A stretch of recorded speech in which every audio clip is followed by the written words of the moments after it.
Всем доброго раннего утра.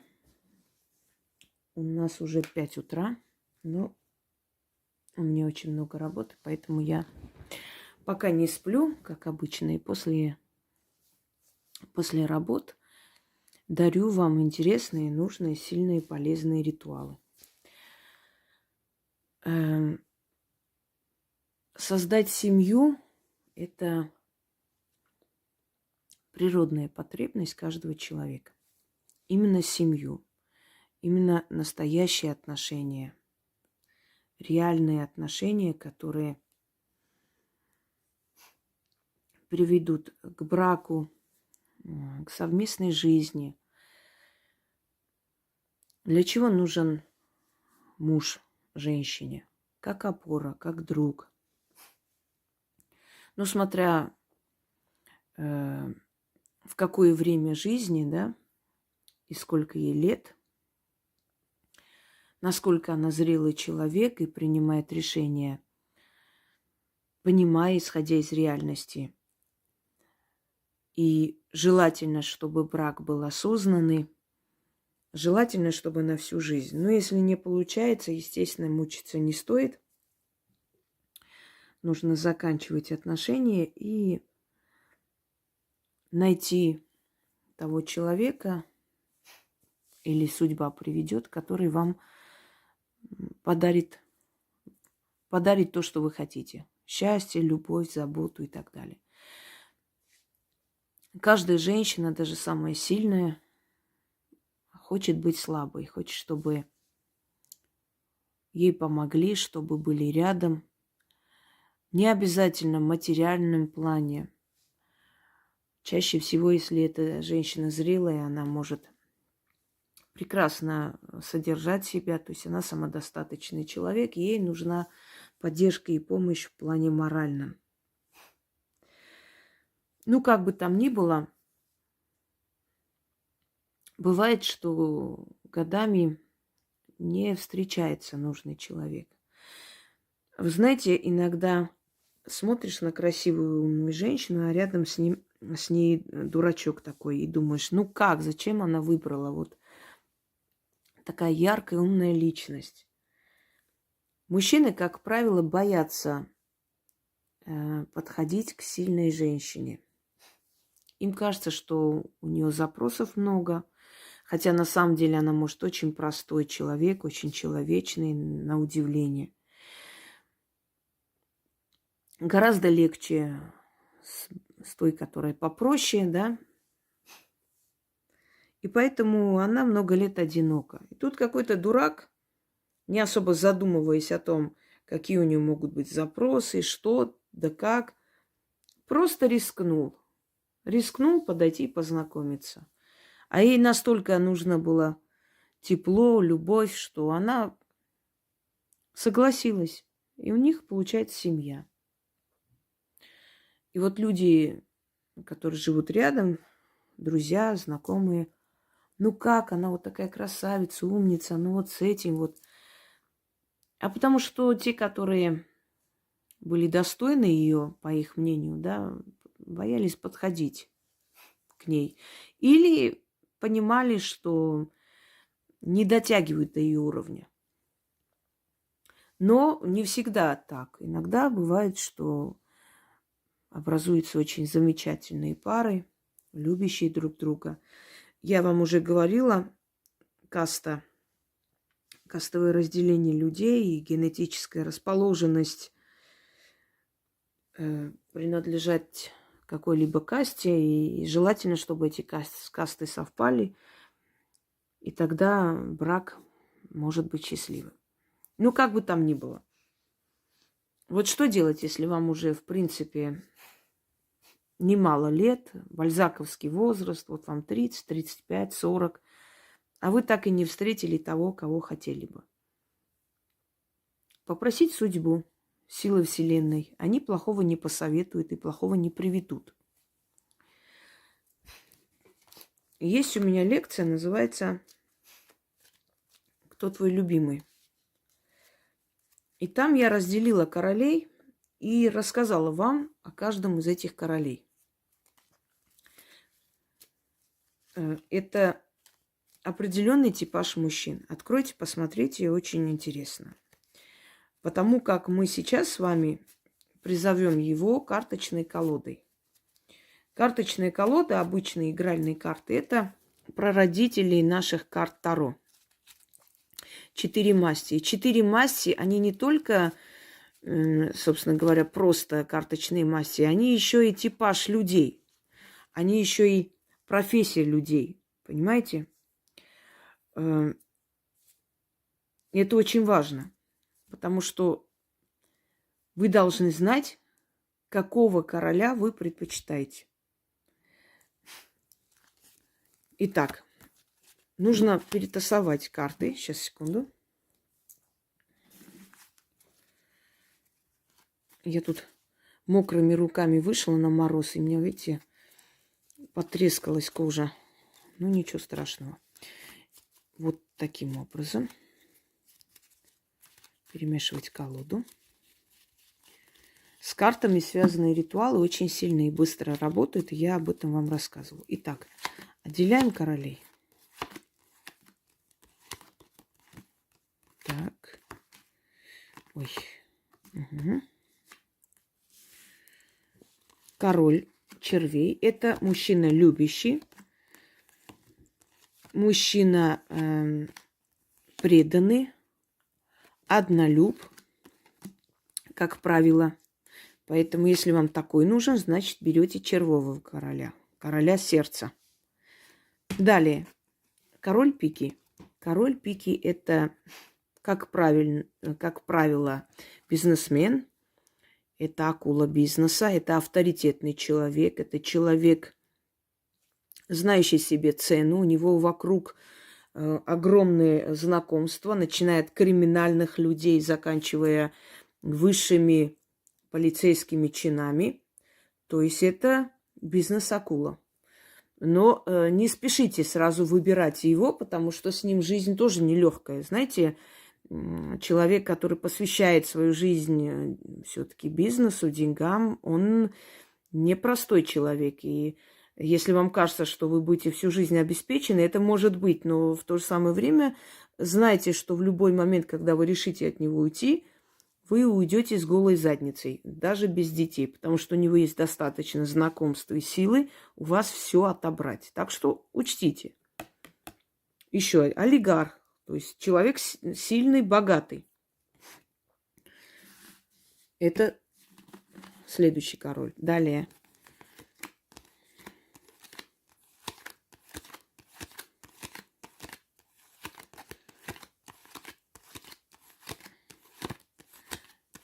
Так, итак, покупайте колоду карт в женские дни.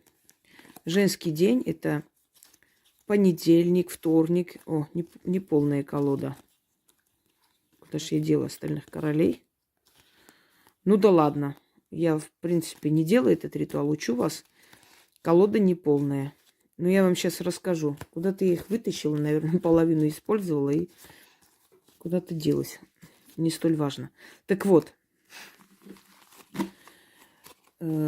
Женские дни – это дни, которые заканчиваются на А. Это суббота, среда, пятница.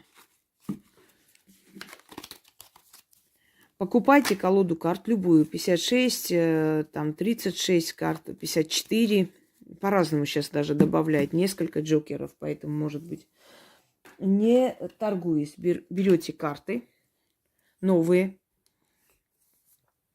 Вам нужно 2 красные свечи, причем они должны догореть. Вы должны 3 дня это провести, поэтому учтите. А на 4-й день отнести карты, оставить на перекрестке с определенными словами. Но перед этим сейчас все по порядку объясню. Итак, карточная колода. Вытаскиваете. Для меня не столь важно, у вас короли должны быть, поскольку я не делаю особо. Теперь послушайте меня. Вот, выбрали короля. Значит, король червей отвечает за любовь, романтику. Человек, скажем так, однолюб, преданный, не совсем деловой, но преданный, очень любящий. Вот твой. Это вот такой типаж мужчин. Это у нас бизнес-акула, это олигарх, это человек высокого полета, но в то же самое время опасный человек, авторитетный человек. Он еще может быть и криминальный авторитет. Значит, король крестовый король – это казенный человек, это чиновник, это военный, это полицейский, это начальник тюрьмы и так далее, и так далее. То есть это казенный человек, чиновник. Если вам нужен такой человек, служащий, который работает, ну, адвокат, может быть, судья, прокурор, как хотите, из этой сферы. Военный, да, уже сказала. И, значит, у нас бубновый король – это человек творческий. Актер, певец, рэпер, художник. Я надеюсь, поняли. Вот какой вам нужен король, того и вызывайте. Этот ритуал можно сделать в году 3 раза. То есть призывайте, пришло определенное количество мужчин в вашу жизнь, выбирайте. Не выбрали, повторите через некоторое время, пока не придет тот самый человек, который вам нужен. Теперь, что нужно делать? Ну, давайте, предположим, вот король сердца. На него сделаем. Тем более, что потом еще с бубновым королем я вам... Ой, с королем червовой. Я вам покажу еще работу. Итак, перетасовали карты. Вытаскивайте остальных королей. Здесь нету. И не столь важно. На этого короля читайте. Я все варианты вам дам, чтобы вы поняли, кого вы будете призывать. Этих королей откладывайте в сторону. После ритуала их надо сжечь, 3 королей, чтобы они не мешали. Их не должно быть, потому что призыв на того, на которого вы нацелились. Вот еще раз. Значит, положите сюда. Зажигаем свечи. 3 ночи кряду, с 00 до 03 ночи желательно. Вы проводите этот ритуал. Свечи зажгли, значит, свечи догорели, огарки свечей выкиньте.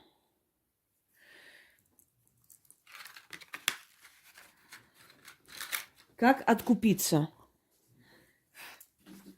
Отдаете либо попрошайке, либо кому-нибудь деньги, определенную сумму, сколько вы захотите, либо оставляйте на скамейке, в видном месте, чтобы забрали, и говорите: возьми столько, как все исполнится, отдам еще больше. И вот когда все исполнится, вы встретите этого человека. Значит, если вы там оставили 200 рублей, отдадите, положите еще раз 400. Уже в другом месте можно 400. И сказать: откупаюсь за призыв жениха или любимого, да, в мою жизнь. Вот так вот, таким образом. Итак, зажигайте красные свечи. Черный или красный алтарь. Выбирайте того короля, который вам нужен, который должен прийти в вашу жизнь. Опять перетасовывайте карты. Значит, перемешиваем. 1, 2, вот так. Передавая свою энергию. И нужно класть внизу. Вот таким вот образом, веером. Вот. Итак.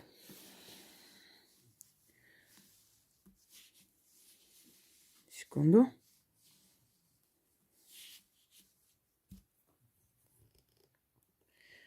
Читать нужно 10 раз. После чего берете этого короля, кладете под подушку, и ночью, значит, эта карта остается под подушкой. И весь день остается. Потому что следующую ночь вы еще раз будете проводить. Итак, вытащили нужного короля, зажгли красные свечи, веером, перетасовывая карты, положили сюда, 3 королей вытащили, начитали 10 раз, карты прячете, короля кладете под подушку. 3 королей сжигаете, ну, в какой-нибудь емкости. Их не должно быть. Следующую ночь точно так же зажигайте свечи, перетасовывайте карты, вытаскиваете короля, кладете на алтарь, читайте 10 раз, карты спрятали, короля под подушку. 3 ночи кряду. На 4-й день, ну, то есть 4-й день уже, это все берете карты, этого короля прячете в доме, в таком месте, чтобы никто не нашел. Если кто-нибудь увидит, ритуал нужно переделывать. Прячете где-нибудь в доме, в кошелек не надо и в сумку тоже. Где-нибудь в таком потаенном углу, чтобы никто не видел. Можно под свое белье, можно еще где-нибудь, можно под матрас положить, там, где вы спите только. Колоду карт относите на перекресток. Вот так опять же веером нужно прям вот так вот класть посреди перекрестка и сказать: исполняйте то, что было сказано вам. И все. Больше ничего. Отворачивайтесь, уходите. В течение 3 дней оставляйте деньги, определенную сумму где-либо, или отдаете беднякам, там, кто просит деньги. Про себя говорите: бери столько, исполнишь, что прошу, дам еще больше. Когда исполнится, вот обычно после этого ритуала появляется выбор. Большое количество мужчин начинает крутиться, причем однотипных, кого вызвали, начинает крутиться вокруг вас. Из них, если выбрали, откупитесь. Неважно, вы поженились, нет, отношения начались, откупитесь, отдайте. Вот вы, значит, там положили 200 рублей, кладите 400. Со словами: откупаюсь за зазыв или за приход в мою жизнь мужчины моей мечты или того, кого я звала. Неважно. Оставили, ушли. Итак, начнем. Я прочитаю несколько раз, вам нужно 10 раз. Теперь смотрите. На всех королей отдельно. Король червовый. Говорите, если вам нужен червовый король, я объяснила, какой он. Желаю мужа красивого, телом, человека искусства. Но он и любящий, и искусство, они, знаете как, смешанные. То есть вот эти масти, бубновые и червовые, он может быть и просто любящий, может быть человек искусства. Но в любом случае, кем бы он ни был, он однолюб. Ой, извиняюсь. Дальше бубновый король.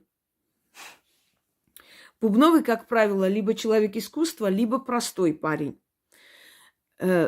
Смотрите, как вам больше, который из них больше подходит. Потому что червовый, он красавец, как правило. Он всегда красивый, он обаятельный, притягательный. И он может себя везде найти. Итак, дальше. Желаю мужчину простого, работящего и талантливого. Это человек, который предан своей работе. Он простой, он не звездный, но если он талантлив, он может петь, он может танцевать, он может рисовать и так далее. Но он простой в душе. Вот более сложный, сложная масть – это червовый король, потому что он и красавец, и человек искусства, привлекает внимание, но в то же самое время он любящий. Он однолюб. Даже если вокруг него будут женщины, он будет любить вас одну. Нацеленность такая. Следующий. Крестовый король, король крести. Желаю мужа авторитетного, чиновника или человека государственного. Это крестовый король. Нужно класть крестового короля. Если пиковый король, король пики. Желаю мужа бизнесмена, делового и хитрого.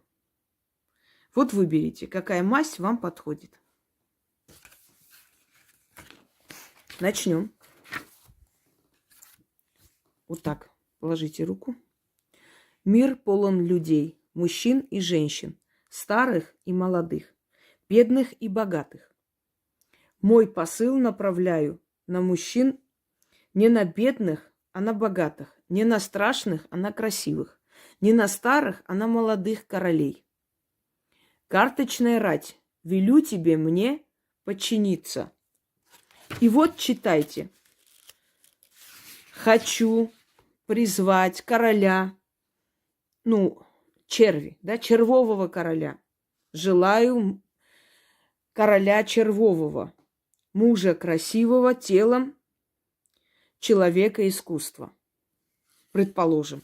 Остальное вам будет напечатано, отдано, и вы уже сами определитесь. Не спешите. Дальше. Вы назвали, кого вы хотите. Даю указ, магический приказ карточному народу. Идите по всему миру. Вальты, скачите, его разыщите и ко мне приведите. Дамы, колдуйте, приворожите, его ко мне тяните. 4 масти, его отыщите и ко мне гоните. Как свеча тает от огня жгучего, так мой мужчина ко мне спешит от моего слова могучего. Всеми порогами, всеми дорогами ведите его, вселенские силы, ко мне, а он меня поведет к брачному алтарю. Силой магии вселенная придет в движение и сбудется мое желание, заклято. Еще раз.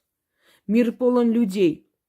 Мужчин и женщин, старых и молодых, бедных и богатых. Мой посыл направляю на мужчин. Не на бедных, а на богатых. Не на старых, не на страшных, а на красивых. Не на старых, а на молодых. Королей. Карточная рать, велю тебе мне подчиниться. Значит, призываю короля червового. Желаю короля червового, мужа красивого телом, человека искусства. Даю указ, магический приказ карточному народу.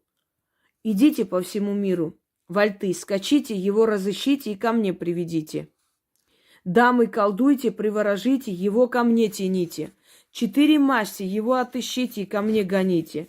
Как свеча тает от огня жгучего, так мой мужчина ко мне спешит от моего слова могучего. Всеми порогами, всеми дорогами ведите его вселенские силы ко мне, а он меня поведет к брачному алтарю.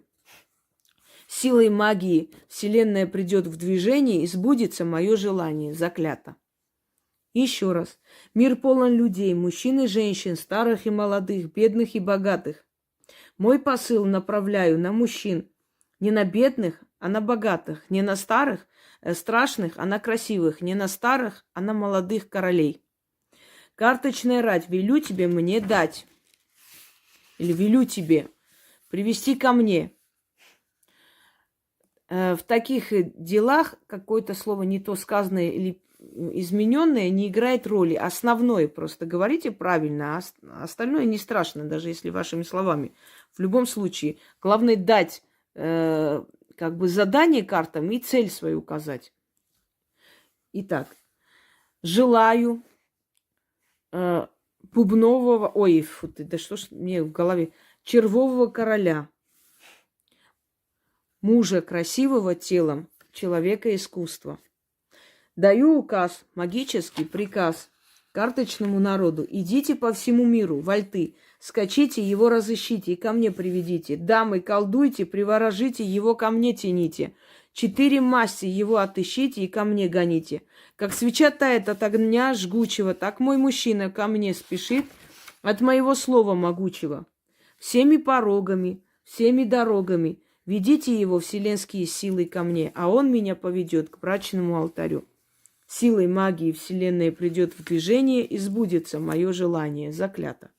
А остальное, как откупить, что говорить, я вам уже подробно сказала. К этому возвращаться не будем. Я думаю, что все предельно ясно и понятно. Сейчас извиняюсь. И результат, естественно, вас удивит, как, впрочем, всегда и во всех моих работах. Всем удачи!